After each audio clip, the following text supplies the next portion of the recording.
c'est une personne, c'est une présence.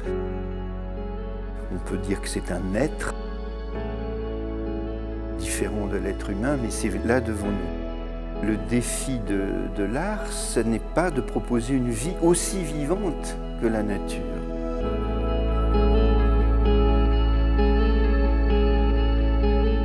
Cette exposition, qui est la deuxième que j'organise avec les collections de la Fondation MAG au château de Biron, est une exposition qui a un fil rouge. Et ce fil rouge, c'est la nature vivante. Vous savez, il y a un thème très célèbre dans l'histoire de l'art qu'on appelle la nature morte ou les natures mortes. Alors, c'est une inversion et on a décidé d'appeler cette exposition Vivante Nature.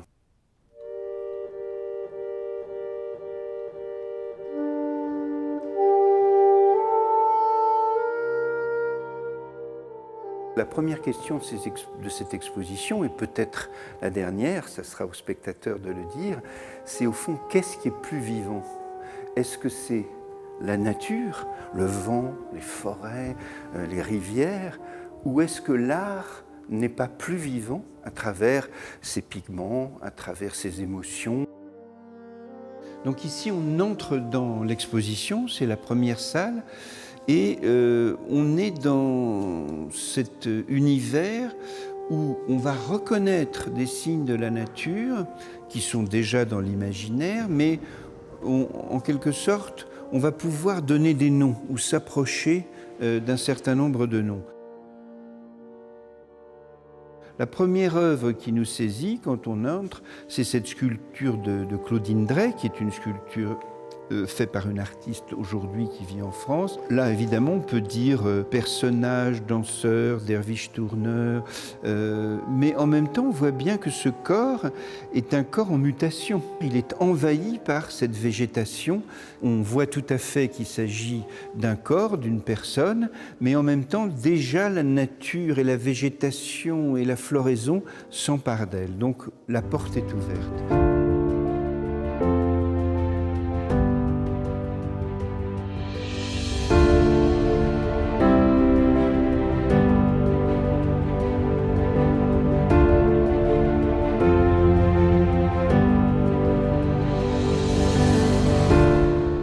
Il y a aussi une œuvre d'Engwisch, qui est un sculpteur contemporain, où là, on a un être étrange.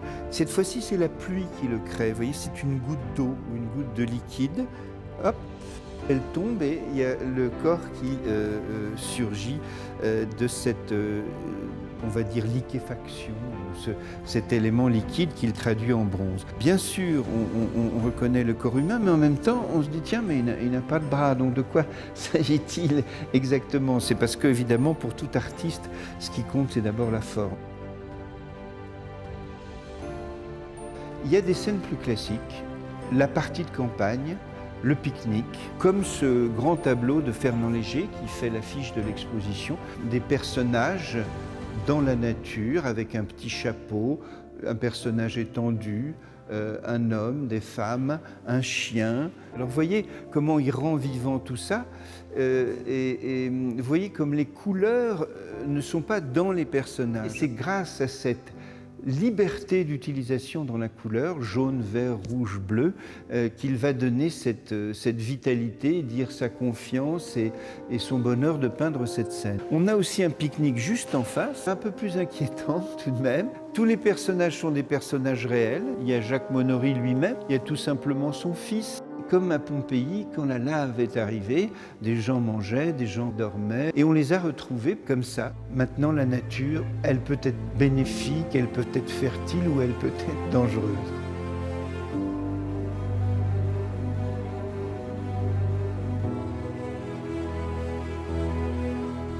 La deuxième partie va être plus proche de l'art abstrait, des mouvements. C'est ce qu'on appelle généralement le sentiment océanique de la nature. Parce que, en effet, quand on est devant un océan, on sent bien que c'est la nature, mais où sont les limites, où sont les bords, on ne sait pas très bien. On va voir par exemple dans cette salle des peintres qui vont s'inspirer de la tempête. On va voir aussi que parfois l'artiste s'inspire de choses qui lui sont proches et il va en tirer une autre forme.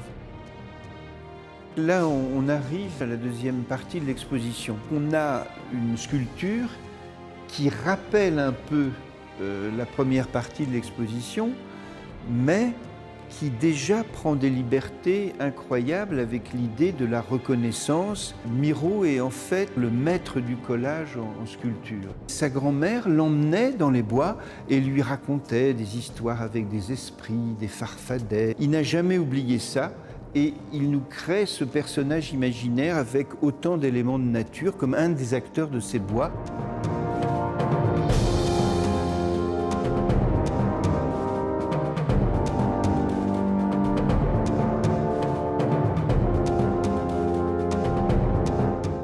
Vous voyez qu'à chaque fois, nous sommes devant une situation où nous n'avons pas forcément immédiatement la reconnaissance. Devant ta pièce, devant Riopelle, nous ne reconnaissons pas immédiatement, comme devant ce travail de Paul Jenkins. L'espace est en fait animé comme un orage, en quelque sorte. Il y a aussi quelque chose, surtout à Biron et dans la région, qui nous ramène à Lascaux. Il va mettre toute une série de mains. Il s'agit d'être face à ce phénomène artistique qui est une espèce de grande tempête, et en même temps d'être dans une grotte au fond d'une salle de cinéma où la personne humaine se trouve là en marquant sa main.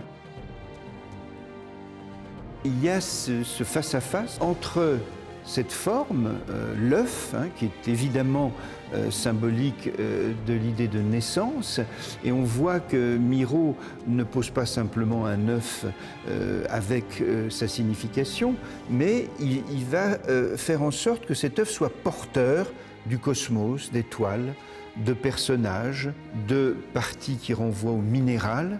Il s'agit à travers cette sculpture de dire le commencement. J'ai mis en face une autre forme ovoïde, c'est un crâne qui est donc taillé dans du bois. Cette concordance des formes, à travers cet œuf et à travers cette anamorphose d'un crâne, cette naissance et cette fin, dialoguent depuis longtemps dans la nature, certes, mais dialogue dans les natures mortes, avec de l'humour, vous voyez, parce que Miro, sur son œuf, il dessine tout le cosmos, et là, Eric Dickman, ce grand artiste suédois, il va avoir cette espèce d'amusement, d'ironie, de mettre sur la vanité qui dit la mort, quelque chose qui dit aussi l'enfance, c'est-à-dire une petite peluche. Là, après ces grands tableaux qu'on a évoqués, on a des œuvres où on se resserre plus dans une sorte d'intimité. Avec cette œuvre d'un des plus grands sculpteurs chinois d'aujourd'hui, Sui Zhangguo. Au départ, c'est parfaitement classique. Vous imaginez la mode de terre et le modelage. En fait, pour faire cette sculpture, Sui Zhangguo s'est aveuglé, s'est bandé les yeux. Et il veut essayer de créer cette sculpture uniquement avec ce que ses doigts lui permettent de comprendre de cette terre. Petit à petit, il recrée une montagne. Et en même temps, quand vous regardez cette montagne de profil, c'est aussi un personnage. Il y a quelque chose de, on va dire, de très classique et un geste dont la manière de faire et la radicalité appartient à notre époque.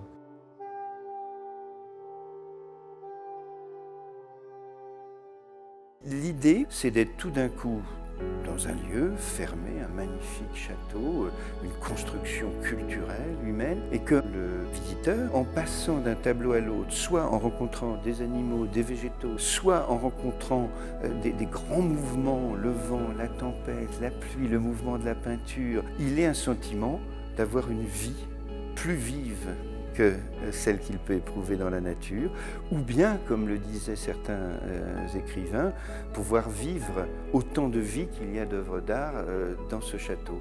Et c'est formidable de pouvoir vivre 1000 vies au lieu d'une.